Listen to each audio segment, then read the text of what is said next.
கர்த்தருடைய பரிசுத்த நாமத்திற்கு மகிமை உண்டாகட்டும். லேவி பைபிள் மினிஸ்ட்ரியை பார்த்து கொண்டு இருக்கிற உங்கள் யாவரையும் ஆண்டவராகிய இயேசு கிறிஸ்துவின் நாமத்தினாலே வாழ்த்துகிறேன். கர்த்ததாமே உங்கள் யாவரையும் ஆசீர்வதிப்பாராக.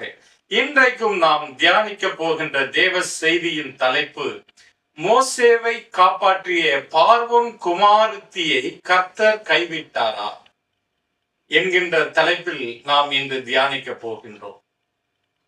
மோசேவை பார்வோன் குமாரத்தி காப்பாற்றியதின் மூலமாக எகிப்தில் இருந்த முழு இஸ்ரவேலர்களையும் அவள் காப்பாற்றி இருக்கிறாள். அவள் மோசேவை காப்பாற்றியதால் தான் கர்த்தரால் மோசேவை எடுத்து பயன்படுத்த முடிந்தது. மோசேவை கொண்டு முழு இஸ்ரவேலர்களுக்கும் எகிப்திலிருந்து விடுதலையை கொடுத்தார். எகிப்திலே கர்த்தர் மோசேவை கொண்டு பெரிய அதிசயங்களையும் அற்புதங்களையும் செய்தார். செங்கடலை பிளந்தார்.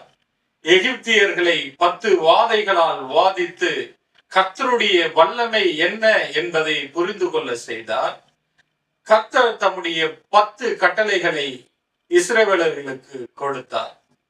இயேசு கிறிஸ்துவின் நிழலாட்டமான பஸ்கா ஆட்டுக்குட்டியை அவர்களுக்கு புசிக்க கொடுத்தார். வானத்து மன்னாவை அவர்களுக்கு புசிக்க கொடுத்தார். பாலும் தேனும் ஓடுகிற இஸ்ரவேல் தேசத்திற்கு இஸ்ரவேலர்களை கொண்டு வந்து சேர்த்தார். இவ்வளவு பெரிய காரியங்களையும் மோசேவை கொண்டு கர்த்தர் செய்வதற்கு கர்த்தர் ஒரு பாத்திரமாக பயன்படுத்திய பாத்திரம்தான் பார்வோன் குமாரத்தி. இந்த பார்வோன் குமாரத்தியை கொண்டு கர்த்தர் மோசேவையும் காப்பாற்றினார். மோசேவின் மூலமாக முழு இஸ்ரவேலர்களையும் காப்பாற்றினார். கர்த்தர் தம்முடைய பராக்கிரமத்தையும் தம்முடைய வல்லமையும் தம்முடைய மகிமையையும் அவர்களுக்கு வெளிப்படுத்தி காட்டினார். தன்னுடைய ஜனங்களை பாலும் தேனும் ஓடுகிற தன்னுடைய சொந்த தேசத்துக்கு அவர் மீட்டு வந்தார். இவ்வளவு பெரிய காரியங்களை செய்வதற்கு காரணமாக இருந்த பார்வோன் குமாரத்திற்கு அதற்கு பின் என்ன நடந்தது? கர்த்தர் அவளுக்கு நன்மை செய்யாமல் விட்டு விட்டிருப்பாரா? ஏனென்றால் தம்முடைய ஜனங்களுக்கு நன்மை செய்கிற யாவருக்கும் கர்த்தர் நன்மை செய்கிறவராயிருக்கிறார். எகிப்தின் ராஜாவாகிய பார்வோன் இஸ்ரவேலர்கள் எல்லோரும் பெருகி நம்மை அவர்கள் அடிமைப்படுத்தி விடுவார்கள், நம்மை மேற்கொண்டு விடுவார்கள் என்று பயந்து அவன் இஸ்ரவேலிலே பிறக்கின்ற ஆண் பிள்ளைகளை எல்லாம் கொன்று போடும்படியாக மருத்துவச்சிகளாகிய சிப்பிரால் பூவால் என்கின்ற மருத்துவச்சிகளுக்கு அவன் ஆண் பிள்ளைகளை எல்லாம் கொன்று போடும்படியாக கட்டளையிட்டிருந்தான். ஆனால் அந்த மருத்துவச்சிகள் பார்வோன் ராஜாவுக்கு பயப்படுகிறதை காட்டிலும் கர்த்தருக்கு பயப்படுகிறது நலம் என்று அவர்கள் கர்த்தர் மேல் பயபக்தியாய் இருந்து ஆண் பிள்ளைகளை எல்லாம் அவர்கள் காப்பாற்றினார்கள். யாத்திராகமம் 1வது அதிகாரம் 16வது வசனத்தை வாசிப்போம். நீங்கள் எபிரேய ஸ்திரீகளுக்கு மருத்துவம் செய்யும் பொழுது அவர்கள் மனையின் மேல் உட்கார்ந்திருக்கையில் பார்த்து, ஆண் பிள்ளையானால் கொன்று போடுங்கள், பெண் பிள்ளையானால் உயிரோடு இருக்கட்டும் என்றார். யாத்திராகமம் 1வது அதிகாரம் 17வது வசனத்தை வாசிப்போம். மருத்துவச்சிகளோ தேவனுக்கு பயந்ததினால் எகிப்தின் ராஜா தங்களுக்கு இட்ட கட்டளையின்படி செய்யாமல் ஆண் பிள்ளைகளையும் உயிரோடே காப்பாற்றினார்கள்.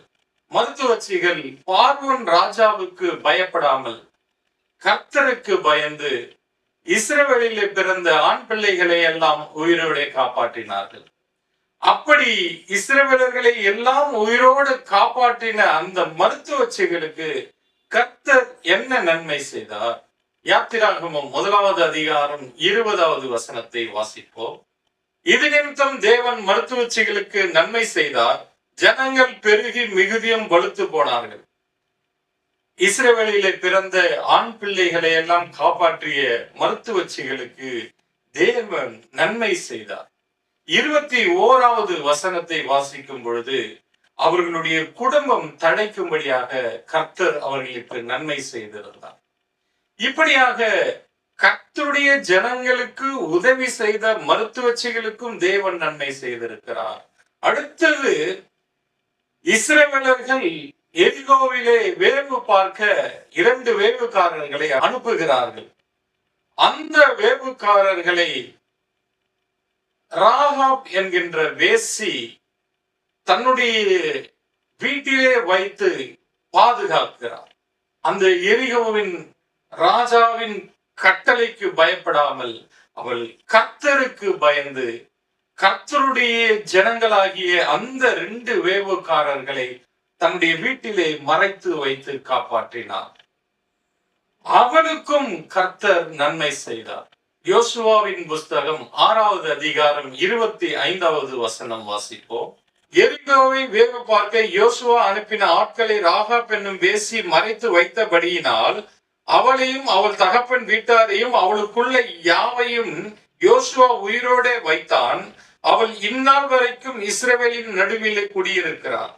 எரிகோவின் ராஜாவின் கட்டளைக்கு பயப்படாமல் கர்த்தருக்கு பயந்து அந்த ராகாப் என்கின்ற வேசி கர்த்தருடைய ஜனங்களாகிய 2 வேவுக்காரர்களை மறைத்து வைத்து பாதுகாத்தபடியினால் இஸ்ரவேலர்கள் எரிகோவிலிருந்து இஸ்ரவேல் தேசத்துக்கு போகும் பொழுது அவளையும் அழைத்து கொண்டு போனார்கள்.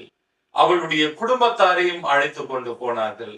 அவர்களை கர்த்தர் தம்முடைய ஜனங்களின் வரிசையிலே யூதா கோத்திரத்திலே அவர்களை சேர்த்தார்.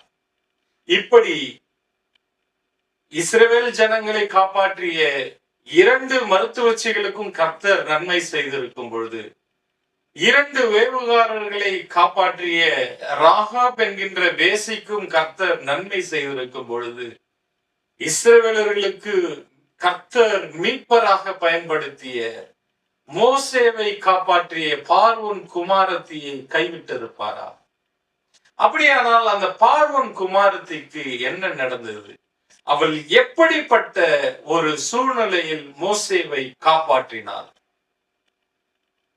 நாம் வேதத்தில் பார்க்கிறபடி நல்ல சமாரியன் எப்படி இஸ்ரவேலிலிருந்து வருகிற ஒரு ஆசாரியனை காப்பாற்றினானோ அதே போல இவளும் நல்ல சமாரியனுக்கு எடுத்துக்காட்டாக மோசேவை காப்பாற்றி இருக்கிறாள். பார்வோன் இஸ்ரவேலிலே பிறக்கிற ஆண் பிள்ளைகளை எல்லாம் கொன்று போடும்படியாக கட்டளை கொடுத்ததை தொடர்ந்து அந்த நேரத்தில் பிறந்த மோசேவை அவனுடைய தாய் அவனை 3 மாதம் அளவும் மறைத்து பாதுகாத்து வளர்த்தார். அதற்கு மேலும் அவளால் அவனை பாதுகாக்க முடியாதபடியினால் அவனை ஒரு நாணல் பெட்டியில் வைத்து நைல் நதியிலே அனுப்பிவிட்டார். இப்பொழுது அந்த நைல் நதிக்கு வருகிற பார்வோன் குமாரத்தி அந்த நாணல் பெட்டியை பார்த்து என்ன செய்தால்? யாத்திராகமம் 2வது அதிகாரம் 5வது வசனத்தை வாசிப்போம். அப்பொழுது பார்வோனுடைய குமாரத்தி நதியில் ஸ்நானம் பண்ண வந்தால் அவளுடைய தாதிகள் நதியோரத்தில் உலாவினார்கள். அவள் நாணலுக்குள்ளே இருக்கிற பெட்டியை கண்டு தன் தாதியை அனுப்பி அதை கொண்டு வரும்படி செய்தாள். அங்கே பார்வோன் குமாரத்தி நதியிலே குளிக்க செல்லுகிற பொழுது அந்த நதியிலே அடித்து கொண்டு வருகிற அந்த ஒரு நாணல் பெட்டியை பார்க்கிறாள். நாணல் பெட்டியை பார்த்து தன்னுடைய தாதிமார்களிடம் ஒரு கட்டளை கொடுக்கிறார். அந்த நாணல் பெட்டியை கொண்டு வா என்று. அவர்கள் கொண்டு வந்து அந்த நாணல் பெட்டியை திறந்து பார்க்கிற பொழுது என்ன நடந்தது? யாத்திராகமம் 2வது அதிகாரம் 6வது வசனத்தை வாசிப்போம். அதை திறந்த போது பிள்ளையை கண்டால் பிள்ளை அழுதது. அவள் அதன் மேல் இரக்கமுற்று இது எபிரேயர் பிள்ளைகளில் ஒன்று என்றாள். இப்பொழுது அந்த நாணல் பெட்டியை திறந்து பார்க்கிறாள். அதில் ஒரு அழகான ஆண் பிள்ளை இருக்கிறது. அந்த பிள்ளையை பார்த்த உடனேயே அவளுக்குள்ளே ஒரு இரக்க குணம் ஆரம்பித்து விட்டது. எப்படிப்பட்ட இரக்க குணம்? அந்த பிள்ளை எபிரேயரின் பிள்ளை என்று தெரிந்தும் அவளுக்குள்ளே ஒரு இரக்க குணம், ஒரு அன்புள்ள குணம் அவளுக்குள்ளே வர ஆரம்பித்தது. எபிரேயர்களை தான் தன்னுடைய தகப்பனாகிய பார்வோன் கொல்லும்படியாக கட்டளை கொடுத்திருக்கிறான். அப்படி கட்டளை கொடுத்தும் இந்த பிள்ளையை காப்பாற்றும்படியாக யாரோ அனுப்பி இருக்கிறார்கள் என்பதை அறிந்து அந்த பிள்ளையின் மேல் இரக்கமுற்றாள். அந்த பிள்ளை பசியோடு அழுகிறதை பார்த்து அவளால் தாங்க முடியவில்லை. இந்த பிள்ளைக்கு எப்படியாவது பால் கொடுக்க வேண்டும் என்று அதை குறித்து தன்னுடைய தாதிமார்களோடு பேசியிருப்பார். அதை பார்த்த மோசேவின் சகோதரி என்ன சொல்கிறாள்? யாத்திராகமம் 2வது அதிகாரம் 7வது வசனத்தை வாசிப்போம். அப்பொழுது அதன் தமக்கை பார்வோனின் குமாரத்தியை நோக்கி, உமக்கு இந்த பிள்ளையை வளர்க்கும்படி எபிரேய ஸ்திரீகளில் பால் கொடுக்கிற ஒருத்தியை நான் போய் உம்மிடத்தில் அழைத்து கொண்டு வரட்டுமா என்றாள். மோசே என்கின்ற அந்த சிறு குழந்தை, பச்சிளம் குழந்தை பசியோடு அழுகிறதை பார்த்து இரக்கமுற்ற அந்த பார்வோன் குமாரத்தி இந்த பிள்ளைக்கு பால் கொடுக்க வேண்டுமே என்று அங்கலாய்த்து கொண்டிருக்கிற வேளையிலே மோசேவின் சகோதரி அதை பார்த்து, நான் போய் இந்த பிள்ளைக்கு பால் கொடுக்கிற ஒரு எபிரேய ஸ்திரீயை அழைத்து வரட்டுமா என்று சொன்ன பொழுது, நீ அழைத்து வா என்று அவரிடத்தில் சொன்னார். மோசேவின் சகோதரி அந்த பிள்ளையின் தாயையே பால் கொடுக்க அழைத்து வந்தார். அந்த பிள்ளையை அந்த தாயிடம் கொடுத்து, இந்த பிள்ளையை எனக்காக நீ வளர்த்து கொடு, நான் உனக்கு சம்பளம் கொடுக்கிறேன் என்றார். இப்படிப்பட்ட ஒரு அன்பு நிறைந்த குமாரத்தி தான் பார்வோன் குமாரத்தி. எதிரியின் பிள்ளைகள் என்று தெரிந்தும், சாவுக்கு நியமிக்கப்பட்ட பிள்ளை என்று தெரிந்தும், அந்த பிள்ளையை காப்பாற்றி, அந்த பிள்ளையின் மீது இரக்கம் காட்டி, அந்த பிள்ளைக்கு பசிக்கும் பொழுது பாலை உணவாக கொடுத்து காப்பாற்றியவள் தான் இந்த பார்வோன் குமாரத்தி. இது எப்படிப்பட்ட ஒரு அன்பு! இயேசு கிறிஸ்து யூதர்களுக்கு சமாரியனை குறித்து சொன்ன ஒரு அன்பின் நிழலாட்டம் தான் இந்த பார்வோன் குமாரத்தியின் அன்பு. இயேசு கிறிஸ்து சொன்னார், இரக்கமுள்ளவர்கள் பாக்கியவான்கள், அவர்கள் இரக்கம் பெறுவார்கள் என்று. இப்படி எதிரிகளின் பிள்ளைகள் என்று தெரிந்தும் அந்த பிள்ளையை காப்பாற்றிய இரக்க குணம் உள்ள பார்வோன் குமாரத்தியின் மீது கர்த்தர் இரக்கம் பாராட்டாமலையா இருந்திருப்பார். லூக்கா எழுதின சுவிசேஷம் 10வது அதிகாரம் 30வது வசனத்தை வாசிப்போம். இயேசு பிரதியுத்தரமாக, ஒரு மனுஷன் எருசலேமிலிருந்து எரிகோவுக்கு போகையில் கள்ளர் கையில் அகப்பட்டான். அவர்கள் அவன் வஸ்திரங்களை உரித்து கொண்டு அவனை காயப்படுத்தி குற்றுயிராக விட்டு போனார்கள். எருசலேமிலிருந்து ஒரு ஆசாரியன் எரிகோவின் வழியாக போகும் பொழுது அவனை கள்ளர்கள் அடித்து குற்றுயிராக விட்டுவிட்டு சென்று விட்டார்கள். அப்பொழுது அவ்வழியாக வந்த அதே ஆசாரியர்கள் கூட அவனை காப்பாற்றவில்லை. அவனை யார் காப்பாற்றியது? எந்த யூதர்கள் சமாரியர்களை அருவருப்பு என்று வெறுக்கிறார்களோ அந்த சமாரியன் வந்து அந்த ஆசாரியனை காப்பாற்றினான். அவன் குற்றுயிராய் கிடக்கின்ற இந்த யூதன் நம்மை அருவருக்கிறவன், நமக்கு எதிரானவன் என்று தெரிந்தும் அவன் மீது அவன் இரக்கமுற்று அன்பு காட்டி தன்னுடைய சொந்த வாகனத்திலே அவனை ஏற்றி கொண்டு போய் ஒரு சத்திரத்தில் சேர்த்து, இவனை விசாரியுங்கள், இவனுக்கு மேற்கொண்டு ஏதாவது செலவானால் நான் வந்து கொடுக்கிறேன் என்று சொல்லி அந்த யூதனை காப்பாற்றினார். அதை இயேசு சொன்னார், அதே போல நீங்கள் நன்மை செய்கிறவர்களாய் இருங்கள் என்று சொன்னார். அதே போல நன்மையை செய்தவள் தான் இந்த பார்வோன் குமாரத்தி. இஸ்ரவேலர்களோடு கூட எகிப்தியர்கள் உட்கார்ந்து சாப்பிடுவதற்கே அருவருப்பாக எண்ணினார்கள். அப்படி இஸ்ரவேலர்களை அருவருப்பாக எண்ணிய அந்த எபிரேய பிள்ளையை தான் பார்வோன் குமாரத்தி காப்பாற்றி தன்னுடைய அரண்மனையிலே பார்வோன் கண்ணுக்கு முன்பாகவே வளர்த்து அவனை போஷித்து அவனை காப்பாற்றினார். அந்த மோசே உயிருக்கு போராடிய பொழுது, பசியோடு இருந்த பொழுது அவனுக்கு உணவு கொடுத்து அவனுடைய உயிரையும் காப்பாற்றினார். ஒரு சொந்த பிள்ளையை, பெற்றெடுத்த பிள்ளையை வளர்ப்பதை போல பார்வோன் குமாரத்தி மோசேவை வளர்த்தார். அவனுக்கு சகல வகுப்புகளுக்கும் சென்று சகல கலைகளும் கற்றுக்கொள்ளும்படியாக அவனை அனுப்பி வைத்தார். நாம் நம்முடைய பிள்ளைகளுக்கு சகல கோச்சிங் சென்டர்களுக்கும் சென்று சகலத்தையும் படித்து கற்று தேருங்கள் என்று அனுப்புவதை போல அவள் மோசேவை சகல வகுப்புகளுக்கும் சென்று சகலத்தையும் கற்று தேரும்படியாக தன்னுடைய சொந்த பிள்ளையை போல வளர்த்தார். அதனாலதான் மோசே எல்லாவற்றிலும் வல்லவனாயிருந்தான். அப்போஸ்தலரின் புஸ்தகம் 7வது அதிகாரம் 22வது வசனத்தை வாசிப்போம். மோசே எகிப்தியருடைய சகல சாஸ்திரங்களிலும் கற்பிக்கப்பட்டு வாக்கிலும் செய்கையிலும் வல்லவனானான். இப்படி பார்வோன் குமாரத்தி தன்னுடைய சொந்த மகனாக வளர்த்து சகலத்தையும் கற்றுக் கொடுத்தான். அப்படி வளர்க்கப்பட்ட மோசேதான் வார்த்தையில் வல்லவனாகவும் எல்லாவற்றிலும் கற்று தேர்ந்தவனாகவும் இருந்தான். இயேசு சொல்கிறார், இந்த மிக சிறியரில் ஒருவனுக்கு நீங்கள் எதை செய்தீர்களோ அதை எனக்கே செய்திருக்கிறீர்கள் என்று இயேசு சொன்னார்.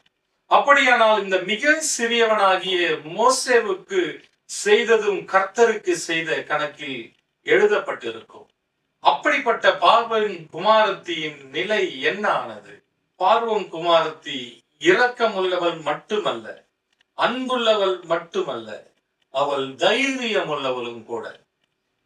எந்த பார்வோன் எபிரேய பிள்ளைகளை உயிரோடு இருக்கக்கூடாது என்று கொல்ல நினைத்தானோ அவனுக்கு முன்பாகவே தன்னுடைய தகப்பனாக இருந்தாலும் அவன் செய்கிறது தவறு என்று அவள் உணர்ந்தபடியினால் அவள் கர்த்தருக்கு பயந்தாள். தன்னுடைய தகப்பனாகிய எகிப்தின் ராஜாவாகிய பார்வோன் செய்கிறது அநியாயம் அக்கிரமம் என்று தெரிந்து அவள் தன் தகப்பனுக்கு பயப்படாமல், அந்த பார்வோன் ராஜாவுக்கு பயப்படாமல் கர்த்தருக்கு பயந்து கர்த்தருடைய பிள்ளையை காப்பாற்றினார். அதனாலதான் கர்த்தர் அவளை நம்பி அவளுடைய கரத்திலே மோசேவை ஒப்பு கொடுத்தார். மனுஷருக்கு பயப்படுகிறதை காட்டிலும் கர்த்தருக்கு பயப்படுகிறது நல்லது. அவள் மனுஷருக்கு பயப்படாமல் கர்த்தருக்கு பயப்பட்டு மோசேவை காப்பாற்றினார். அவள் மோசேவை காப்பாற்றியதனால்தான் கர்த்தரால் மோசேவை பயன்படுத்த முடிந்தது. அந்த மோசேவை கொண்டு முழு இஸ்ரவேலர்களையும் கர்த்தர் எகிப்திலிருந்து மீட்டார். கர்த்தர் இஸ்ரவேலர்களை எகிப்திலிருந்து மீட்ட பொழுது 6 லட்சத்துக்கும் மேற்பட்ட இஸ்ரவேலர்கள் எகிப்தை விட்டு வெளியேறி போனார்கள். அவர்களோடு கூட பல தேசத்து மக்கள், எகிப்திலே வசித்த பல ஜாதி மக்கள் கர்த்தரை தங்களுடைய தெய்வமாக ஏற்றுக்கொண்டு இஸ்ரவேலர்களோடு கூட புறப்பட்டு போனார்கள். யாத்திராகமம் 12வது அதிகாரம் 38வது வசனத்தை வாசிப்போம். அவர்களோடு கூட பல ஜாதியான ஜனங்கள் அநேகர் போனதும் அன்றி மிகுதியான ஆடு மாடுகள் முதலான மிருக ஜீவன்களும் போயிற்று. இப்படியாக இஸ்ரவேலர்களை கர்த்தர் எகிப்திலிருந்து அழைத்து கொண்டு போகும் பொழுது அவர்களோடு கூட பல வகையான ஜாதிகள் கர்த்தரை தங்களுடைய தெய்வமாக ஏற்றுக்கொண்டு இஸ்ரவேலர்களோடு கூட புறப்பட்டு கானான் தேசத்திற்கு நுழைய அவர்களோடு கூட புறப்பட்டு சென்றார்கள். அதில் ஒருத்திதான் பார்வோன் குமாரத்தி. மருத்துவச்சிகளுக்கு உதவி செய்த தேவன், ராகாப் வேசிக்கு நன்மை செய்த தேவன், பார்வோன் குமாரத்திக்கு நன்மை செய்யாமலா இருந்திருப்பார்? மோசேவும் தன்னை வளர்த்த தாயாகிய பார்வோன் குமாரத்தியை அழைக்காமலா இருந்திருப்பான்? அப்படி இஸ்ரவேலர்களோடு கூட புறப்பட்டு சென்ற பல வகையான ஜாதிகளில் ஒருத்தியாக பார்வோன் குமாரத்தியும் தன்னுடைய அரண்மனையை விட்டுவிட்டு, தன்னுடைய இளவரசி என்கின்ற பட்டத்தை விட்டுவிட்டு, தன்னுடைய தகப்பனை விட்டுவிட்டு, தன்னுடைய சொந்த தேசத்தை விட்டுவிட்டு, கர்த்தரே மெய்யான தெய்வம் என்பதை ஏற்றுக்கொண்டு தன்னுடைய வளர்த்த மகனோடு கூட எகிப்தை விட்டு இஸ்ரவேலோடு கூட சென்றார். இப்போது கர்த்தர் அவளுக்கு ஒரு பெயரை வைக்கிறார். 1 நாளாகமம் 4வது அதிகாரம் 18வது வசனத்தை வாசிப்போம். அவன் பெண்ஜாதியாகிய எகுதியால் கேதாரின் தகப்பனாகிய யாரெதையும், சோகோவின் தகப்பனாகிய ஏவேரையும், சனோவாவின் தகப்பனாகிய எக்குத்தியேலையும் பெற்றால், மேரத் விவாகம் பண்ணின பார்வோன் குமாரத்தியாகிய பித்தியாலின் குமாரர் இவர்களே. இங்கு எழுதப்பட்டிருக்கிற பார்வோன் குமாரத்தியாகிய பித்தியாலின் குமாரர்கள் இவர்களே. இப்பொழுது கர்த்தர் பார்வோன் குமாரத்தியை தன்னுடைய மகளாக ஏற்றுக்கொண்டு அவளுக்கு பித்தியால் என்று பெயரை வைக்கிறார். ஏன் அவளுக்கு பித்தியால் என்ற பெயரை வைக்கிறார்? அவள் தன் தகப்பனை தூக்கி எறிந்து வந்தபடியினார். அவள் தன் தகப்பனுடைய கட்டளையை மீறி கர்த்தருக்கு பயந்து கர்த்தருடைய தாசனை மோசேவை காப்பாற்றியபடியினார். இப்பொழுது அவள் என்னுடைய குமாரத்தி, இனி அவள் பார்வோன் குமாரத்தி அல்ல என்று சொல்லி அவளுக்கு பித்தியால் என்ற பெயரை கர்த்தர் சூட்டினார். பித்தியால் என்றால் கர்த்தரின் மகள் என்று அர்த்தம். பார்வோனின் மகளாய் இருந்தவளை கர்த்தர் தம்முடைய மகளாக அங்கீகரித்தார். இஸ்ரவேலர்களுக்கு இவ்வளவு பெரிய மீட்புக்கு காரணமாய் இருந்த, மோசேவின் உயிரை காப்பாற்றிய, மோசேவுக்கு உணவு கொடுத்த, மோசேவுக்கு அடைக்கலம் கொடுத்த, மோசேவை தன்னுடைய மகனாகவே வளர்த்த, தன்னுடைய தகப்பனுடைய கட்டளையை மீறி கர்த்தருக்கு பயந்து மோசேவை காப்பாற்றி, மோசேவை காப்பாற்றியதன் மூலமாக முழு இஸ்ரவேலர்களும் மீட்கப்பட காரணமாய் இருந்தவள், கர்த்தருடைய வல்லமை வெளிப்பட காரணமாக இருந்தவள், கர்த்தருடைய ஜனங்கள் கர்த்தருடைய தேசமாகிய பாலும் தேனும் ஓடுகிற தேசமாகிய இஸ்ரவேல் தேசத்துக்கு வர காரணமாக இருந்த அவளை, பார்வோன் குமாரத்தியை கர்த்தர் கைவிடவே இல்லை. நன்மை செய்த அவளுக்கு கர்த்தர் நன்மை செய்தார். இரக்கம் பாராட்டிய அவளுக்கு கர்த்தர் இரக்கம் பாராட்டினார். உதவி செய்த அவளுக்கு கர்த்தர் உதவி செய்தார். தன்னுடைய தகப்பனையே வேண்டாம் என்று தூக்கி எறிந்து விட்ட அவளை கர்த்தர் தன்னுடைய மகளாக ஏற்றுக்கொண்டு கர்த்தர் அவளுக்கு தகப்பனாக மாறினார். கர்த்தருடைய ஜனங்களுக்கு உதவி செய்கிற, இரக்கம் பாராட்டுகிற யாரையும் கர்த்தர் கைவிட்டதே இல்லை.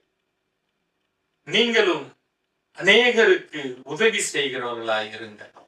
அவள் எப்படிப்பட்ட எபிரேயர்களுக்கு உதவி செய்தால், மரணத்துக்கு நியமிக்கப்பட்ட எபிரேயர்களுக்கு உதவி செய்தால், தங்களுக்கு எதிரிகள் என்று தன் தகப்பன் கருதிய அந்த மக்களுக்கு உதவி செய்தார். நாமும் நம்மை பகைக்கிறவர்களுக்கு நன்மை செய்கிறவர்களாயிருப்போம். நம்மை பகைக்கிறவர்களுக்கு நாம் நன்மை செய்தால் கர்த்தர் நமக்கு நிச்சயம் நன்மை செய்வார். எப்படி பார்வோன் குமாரத்தி இஸ்ரவேலர்களுக்கு நன்மை செய்து கர்த்தரால் நன்மையை பெற்றாலும், அதே போல நாமும் கர்த்தருடைய கையிலே நன்மையை பெறுகிறவர்களாயிருப்போம், நன்மை செய்கிறவர்களாயிருப்போம். நன்மை செய்கிறதில் சோர்ந்து போகாதிருங்கள். இஸ்ரவேலின் ஆண் பிள்ளைகளை எல்லாம் உயிரோடு காப்பாற்றிய மருத்துவச்சிகளுக்கு நன்மை செய்த தேவன், அவர்களுக்கு தயவு செய்த தேவன். ராகாப் வேசி இஸ்ரவேலர்களின் 2 வேவுகாரர்களை காப்பாற்றி அவர்களோடு கூட சென்றபோது அவர்களையும் யூதா கோத்திரத்தில் சேர்த்த தேவன்.